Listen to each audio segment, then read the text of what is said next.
Чем дышит экономика республики? Что происходит с ценами и тарифами? Можно ли доверять банкам и страховым компаниям? Бизнес-хроника. Компетентное мнение. Информация и консультации. В еженедельной экономической программе «Деловой мир». Смотрите каждую пятницу в 19:30 на канале НВК «Саха».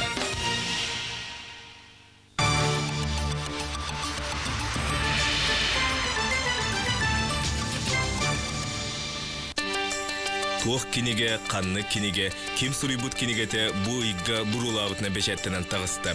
Онтон Россия кен келетін қанны кинегете Национальный библиотека ден аттаныр кинеге сүрін уырағайын қалың қағығын байытты. Ағыр балағаны күтіппекі көндіққіне әнетіні білең. Көрің сәргәң Аллук студия үйге бейді тақсар ағыр балаған берейтін. Ағы өйі сананы кырылыр.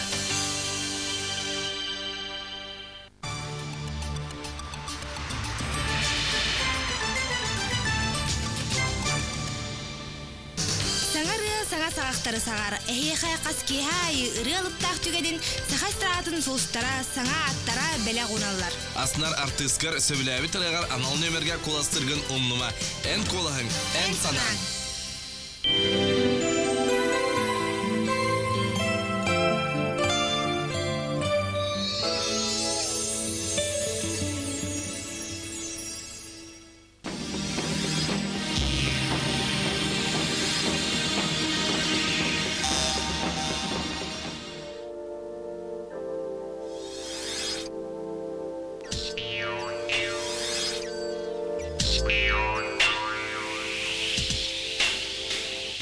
Сахан уруотун өс қохоно.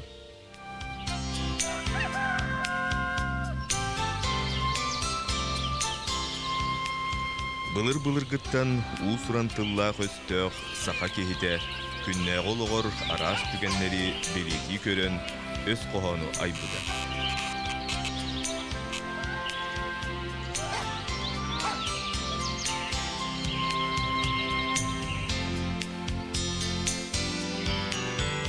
Кыржағастан алғығын ұл, әдеттен әйетін ұл. Тыл көмөтінен деріңіз қоған нақ сананы түмі жиннәқ искусстван. Өз қоған сахан ұруотын уастубат бая.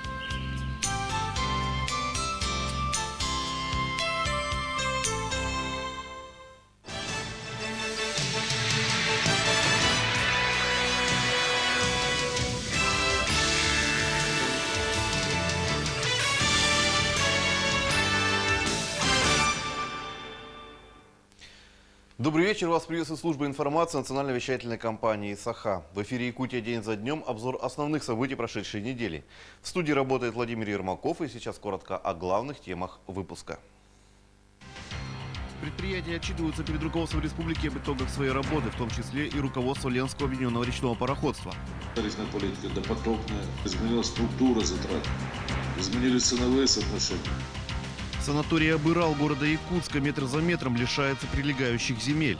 Все здания, сооружения, все земля – это все государственное. Мы являемся арендаторами. Журналисты отметили профессиональный праздник – День российской печати. С наступившим Новым годом! С нашим профессиональным праздником! Днем российской печати!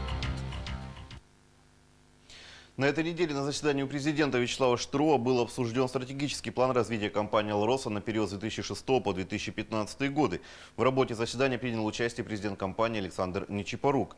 Президент республики отметил, что «Алроса» имеет большое значение в развитии республики на многие годы вперед.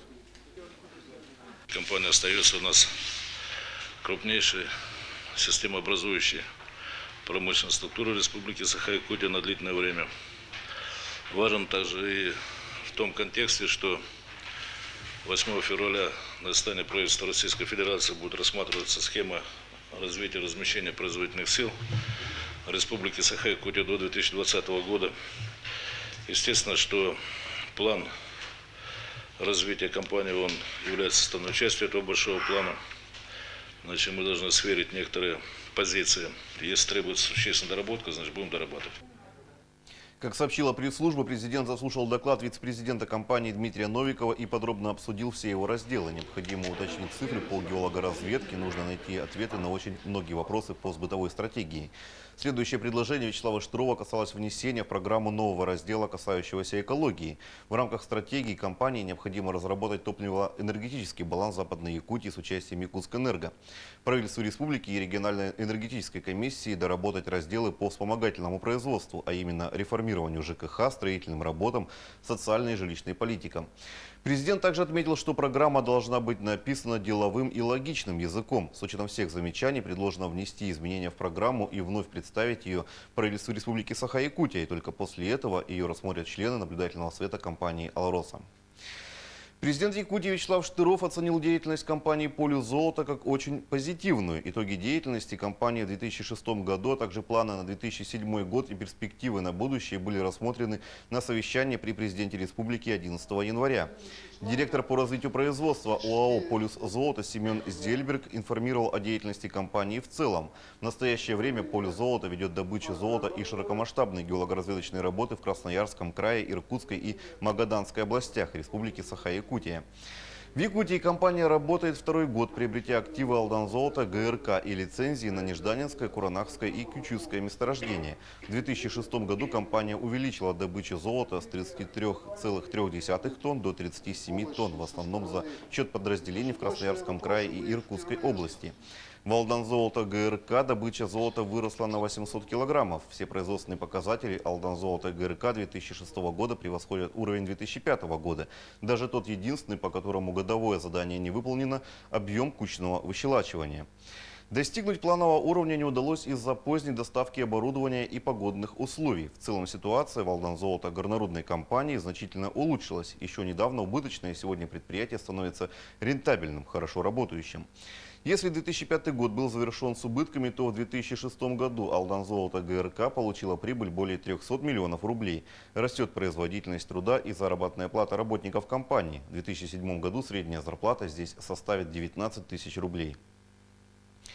Об итогах своей работы на этой неделе перед президентом отчиталось и руководство Ленского объединенного речного пароходства. Вячеслав Штыров порекомендовал пароходству обратить внимание на большую текучесть кадров. За год предприятием было принято 1157 человек и уволено 1419 человек. Сократить издержки, повысить рентабельность, оптимизировать свою экономическую деятельность. Подробности в материале Киры Куриловой. Президент отметил хорошую и слаженную работу пароходства за 2006 год и поблагодарил коллектив. Он также отметил, что планируемые результаты предстоящего года позитивны, однако необходимо провести серьезный экономический анализ и обратить внимание на тарифную политику предприятия. Ну, конечно, тарифная политика допотопная, изменилась структура затрат, изменились ценовые соотношения. Значит, это очень важный фактор. Совместно с ТРЭК Республики Саха-Якутия предприятие дифференцированно подошло к тарифам для перевозки грузов по бассейнам рек республики. Снижены тарифы для коммерческих перевозок. На уровне прошлого года они остались для центральных улусов и на 10% увеличены для арктической зоны. 2007 год обещает увеличение грузоперевозок для компании, однако у бывшего монополиста появились серьезные конкуренты. Снижает свой заказ Сургутнефтегаз, отдав львиную долю Осетровскому РЭП.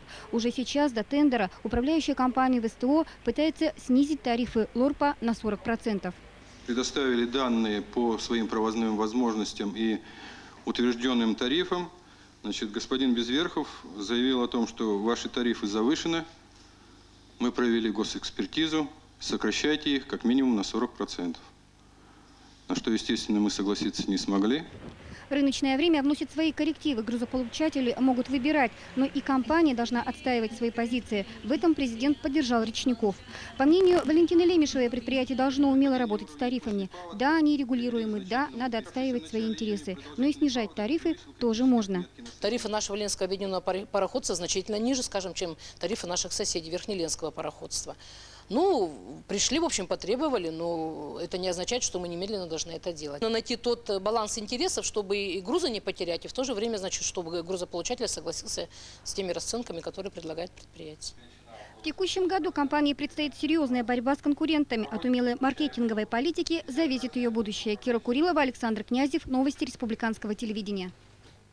Ленское объединенное речное пароходство отказалось выполнить требования Центра управления проектом ВСТО снизить в рамках строительства нефтепровода на территории Якутии тарифы на перевозку грузов на 40%.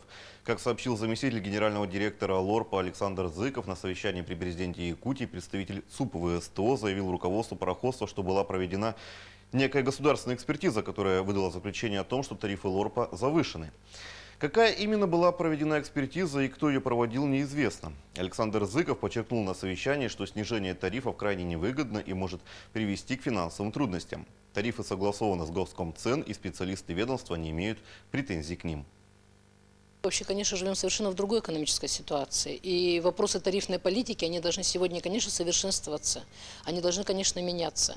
У нас, если раньше Ленское объединенное речное пароходство было монополистом на всех направлениях и, в общем-то, единственное выполняло и грузовые перевозки, и пассажирские перевозки, то сегодня на центральных направлениях появились другие грузоперевозчики, другие, так сказать, предприятия, в том числе разных форм собственности. И поэтому, конечно, сегодня нужно подстраиваться, значит, удерживаться на этом рынке. И в соответствии с этим надо менять и тарифную политику. Но совершенствование тарифной политики, новые подходы к тарифной политике – это прежде всего дело предприятия, это дело самого предприятия. Нужны действительно новые предложения, предприятия регулируемые, да.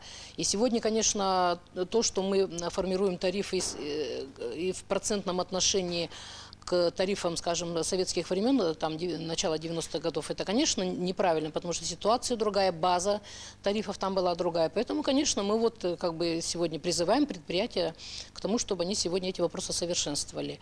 Ну, в конце концов, нам действительно удалось как-то договориться о таком направлении работы, и на 2007 год уже некоторые моменты, скажем, вот наших подходов, новых наших требований времени, я бы даже сказала, они сегодня, значит, уже реализованы. Поэтому в 2007 году у нас Ленское объединенное речное пароходство тарифы по центральному направлению практически не повышает, а для коммерческих грузополучателей даже несколько снижает. По арктической группе районов, значит, у нас тарифы вырастают на 10% всего лишь. Ну, ситуация благоприятная, что мы смогли все-таки вот с тарифами, так мягко я бы сказала, решить вопрос. Конечно, это связано с тем, что мы ждем дополнительные объемы груза, связанные с, значит, строительством нефтепровода. И если объемы груза будут увеличены, соответственно, это должно как бы стабилизировать тарифы. Строители железной дороги Томот-Кирдем отчитались сегодня о проделанной работе за прошедший год перед правительством республики. Все запланированные ранее сроки прихода первого поезда на станцию Кирдем остаются прежними – 2008 год. Строители справятся с поставленной задачей, и работы выполняют согласно графика. В этом году им предстоит уложить 150 километров рельс. Единственное пожелание в адрес инвесторов – своевременное финансирование. 2007 год станет решающим годом в строительстве железной дороги. Ведь первый поезд на станцию Кирдем должен будет прийти уже в следующем году. На этот год транспортные строители поставили перед собой цель уложить 150 километров пути. Столько же планируют и в следующем году. Цели вполне реальные, и поэтому сроки прихода первого поезда на Кирдем остаются прежними. У строителей есть твердая уверенность об окончании работы в 2008 году. На сегодняшний день закончены работы по рубке и расчистке просеки под железную и автомобильную дороги, под карьеры, площадки и подъезды на протяжении 237 километров трассы. Что касается искусственных работ, то мосты до станции Амга, а всего их 28, построены и сданы под укладку пути. Практически готов самый крупный мост на пути к Бестягу через реку Амга. По объемам земляных работ под главный путь мы сегодня выполнили порядка 45-50% работ. Почему называю 45-50? Потому что мы не имеем рабочих чертежей на последний участок, значит, трассы, и пока вот называем вот такими процентами. По строительству металлических гофрированных труб, водопропускных труб мы выполнили 41% от общего объема. Значит, и по укладке верхнего строения пути мы выполнили 15% от общего объема укладки. Несмотря на трудности с пополнением бюджета республики, правительство обещает профинансировать строительство дороги в полном объеме, после чего будет развернут фронт работы по всей трассе. В свою очередь, транспортные строители обеспокоены состоянием федеральной автомобильной дороги Лена, ведь они вплотную подходят к тем участкам, где прошлым летом не было проезда. Дорога не ремонтируется здесь и сейчас, а это значит, что возникнут трудности с движением технологического транспорта. Между тем, сегодня факт прихода первого поезда на Кирдем в 2008 не вызывает сомнений. Более того, все более реальным становится движение поездов в пригороде самого Якутска. Сейчас специалисты определяются, где будет ЖД-вокзал в районе Магана или аэропорта. Но это уже совсем другая стройка. Татьяна Каракулова, Александр Князев. Программа «Якутия. День за днем». В четверг в поселке Черский Нижнеколымского района произошло аварийное отключение электроснабжения. Подача электроэнергии в поселок осуществлялась из Чукотского автономного округа. Из-за сильного штормового ветра произошло падение опоры высоковольтной линии. Через час была запущена турбодизельная электроустановка в Черском. В сутки расход дизельного топлива на ТДС-6 на обеспечение электроэнергии поселка котельных и водозаборов составляет 25 тонн. Запасы топлива пополнялись с нефтебазы ОАО «Саханефтегазбыт». О других заметных новостях недели в обзоре, подготовленном Еленой Алексеевой.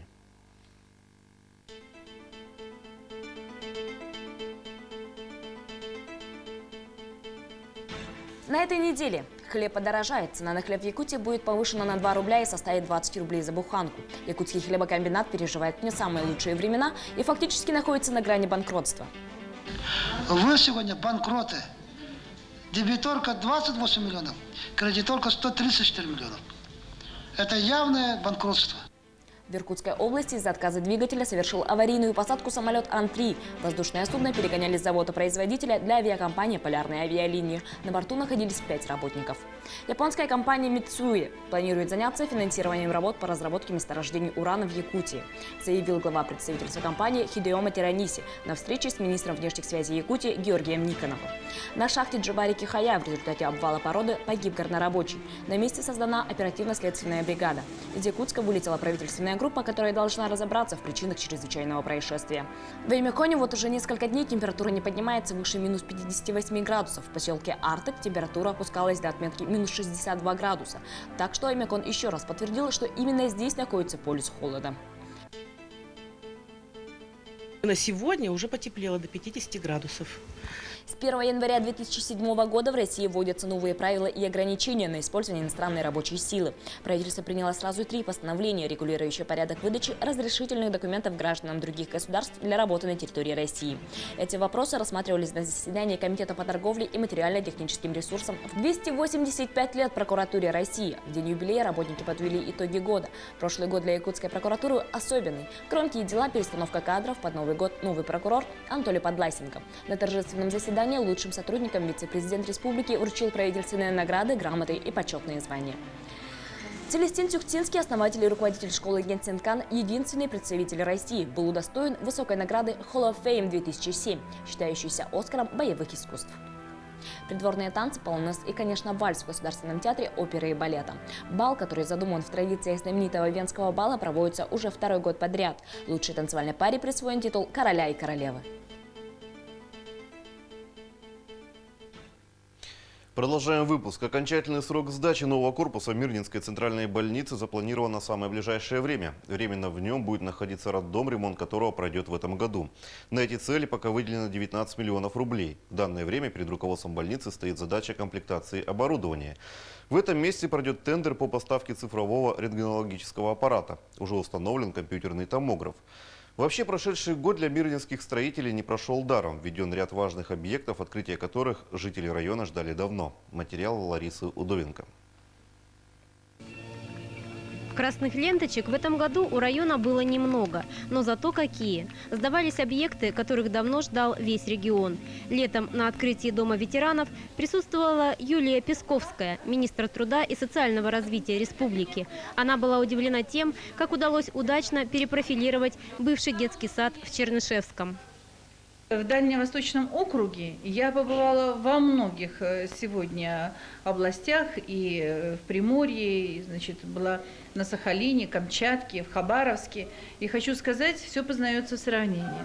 Вот такого качества учреждения сегодня только у вас. Посмотрели опыт работы других домов ветеранов других районов республики, других регионах. И, конечно, постарались исправить те ошибки, которые были при заложении тех учреждений, которые в свое время создавались в республике и в других регионах России. Сейчас, через полгода после того, как в дом заехали первые старики, ясно, строители постарались на славу, выполнили все работы качественно, и новым постояльцам здесь тепло и уютно. Свой, пусть и казенный, но хороший дом в этом году получили и малыши, от которых отказались родители. Решение об открытии дома малютки принималось тяжело, но средства были все-таки найдены. В 2004 году было принято решение о строительстве такого отделения именно на базе Светлинской городской больницы. В 2005 году было выделено финансирование. Всего строительство вот этого отделения обошлось для районного бюджета в 10 миллионов рублей. Это полностью капитальный ремонт этого первого этажа. Здесь раньше находился роддом, а затем он был по объективным причинам закрыт, ликвидировано. Помещение это пустовало. Здесь был проведен полностью капитальный ремонт, закуплено необходимое оборудование, содержание, штаты, питание, все, что связано с расходами за счет районного бюджета администрации Мирнинского района. Пока малыши осваивались в своем новом доме, недалеко от Светлинской больницы служба государственного заказчика республики заканчивала строительство индустриального техникума. Проект объемный и дорогостоящий. Одновременно с работами на учебном корпусе шла реконструкция студенческого общежития. На открытии Мирнинского индустриального техникума президент Якутии Вячеслав Штыров подчеркнул всю важность этого события. Сегодня республика испытывает острый дефицит специалистов всех уровней и, самое главное, командиров производства. Вот почему нам нужен техникум, вот почему мы его открываем здесь. Знаковые социальные объекты не заслонили своей важностью текущие заботы. Летом уходящего года началось выполнение районной программы по капитальным ремонтам школ. Первой счастливицей стала Мирнинская школа номер 1. Старыми в здании остались только стены. И также мы выполнили огромный объем работ по средней школе в селе Сюдюка, школа номер 10. То есть школа обрела новое лицо. Но практически такой школы, я так думаю, что в сельской местности просто нет. В 2006 году достаточно большие средства были освоены. В общем-то, по первой школе было за счет муниципального образования Мирнинский район выделено 20 миллионов рублей. По дому ребенка в поселке Светлый 10 миллионов 270 тысяч рублей. По дому престарелых инвалидов вообще стоимость строительства этого объекта составляет порядка 98 миллионов рублей. В общем-то, у нас просто этот объект был переходящий, дом престарелых инвалидов. Естественно, в этом году финансирование прошло где-то порядка 40 миллионов рублей. На 2007 год у района свои строительные планы. Есть такая верная примета. Если в регионе сдаются новые объекты, значит с экономикой все в порядке. Санаторий Абырал города Якутска метр за метром лишается прилегающих земель. И неспроста на застройку частного сектора имеется решение земельной службы города Якутска. Правда, в мэрии и руководство санатория этот факт не подтверждают. Спор длится уже не 1 месяц. В конфликте задействованы все участники этих горячих споров. Тем временем территория для отдыха все уменьшается. В ситуации пытался разобраться наш корреспондент Алексей Соколов. Участок 8 соток пока только огражден забором. Главный врач хотел было решить все мирно, пригласив хозяина участка представить все разрешающие документы. Однако после его визита пришлось составлять акт о неадекватном поведении гостя. Когда он, видимо, понял, что кого-то может подставить, выхватил эти документы свои, на всех накричал, наорал матерно и быстренько смотал свои удочки с женой и смылся отсюда. Хапает кто-то государственную землю. И пускай хапает. Пусть потом МИО разбирается, пусть потом департамент, федерация. Почему? Потому что все здания, сооружения, вся земля, это все государственное. Мы являемся арендаторами. Понимаете, в чем дело? Я такой, что когда меня начинали притеснять, и тем более притесняют права детей, футбольное поле, там же прям четко по границе идет. Тут, естественно, начинаешь возмущаться. Разослано множество писем и в мэрию, и в управу, и в Федерацию профсоюзов, в прокуратуру и даже в милицию. Реакция почти нулевая. Администрация санатория Абырал к нам обратилась насчет застройки частного сектора, который строится именно на территории санатория профилактория Абырал. Мы запрос сделали в земельной службе города Якутска Карамзину. Они нам ответили пока устно. Письменного еще нету, но будет письменный вопрос. Этот ответ тоже письменный будет. Они, там выделили 4 участка частным сектором. Должно быть согласование с профсоюзами? С Абыралом обязательно, да, должно быть. И, то есть, если они не согласуют, то человек не имеет права там строиться? Да, не имеет права застраиваться там. Не имеет права. Само собой, согласования никакого не было. Вот служебная записка от комиссии земельной службы, где сказано: на застройку частного сектора имеется решение земельной службы города Якутска. Председателем комиссии является Петр Карамзин. Он же 2 месяцами ранее, уже как заместитель директора Департамента имущественных отношений мэрии, сообщил главному врачу санатория, что участки для строительства на территории Абырала физическим и юридическим лицам не отводились. Установлено самовольное занятие земельного участка. У них в мэрии они сами не могут разобраться по этой проблеме. Ну и необходимо этот вопрос решать. В принципе, может быть, обращаться в органы государственного надзора и контроля. Правительство должно вмешаться, я считаю, потому что здание это все-таки правительство принадлежит. И вот здание принадлежит правительству, а на территории санатория Абрал, вот, значит, такие строится частный дом, и непонятно, с разрешением, без разрешения, я говорю, разные мнения, разные письма официальные пришли по данному вопросу. И тут этот вопрос должен решиться положительно, потому что по всем санитарным нормам никакого частного строительства на территории, вот, где находится данный санаторий, не должно производиться.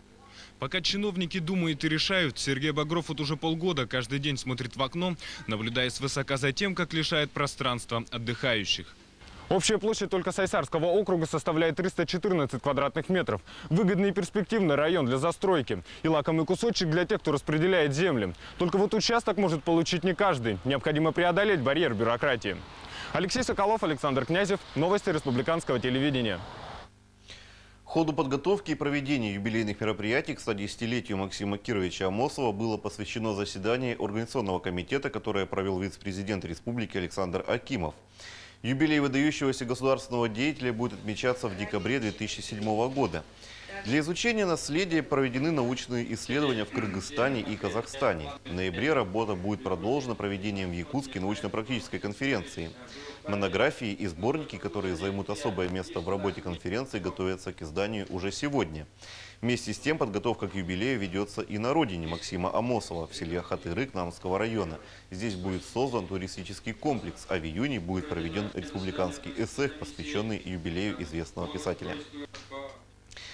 Сегодня наступил Новый год по старому стилю. По данным социологов, более половины россиян, около 56%, во второй раз встретили 2007 год. Как отметили в своем исследовании специалисты аналитического центра Юрия Левады, чаще других Старый Новый год справляют люди в возрасте до 40 лет с высшим образованием, мужчины, руководители и студенты. Между тем, когда-то до 1918 года именно в этот день по юлианскому календарю Новый год и праздновали. Старый Новый год празднуют не только в России. Этот день отмечают в Румынии, Сербии, некоторых районах Польши и в странах бывшего СССР. А в минувшие выходные православные христиане отмечали, пожалуй, самый любимый праздник – Рождество. Президент республики Вячеслав Штыров и владыка Зосима побывали в Преображенском кафедральном соборе, где проходили рождественские и соборные службы, рассказывает Алексей Соколов.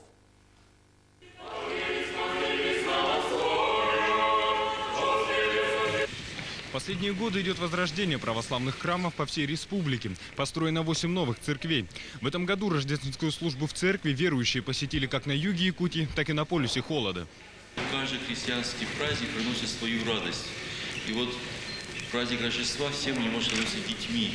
Мы ощущаем эту детскую радость, это связано и с елкой, и с впечатлениями детства, и, конечно, Рождеством Христовым.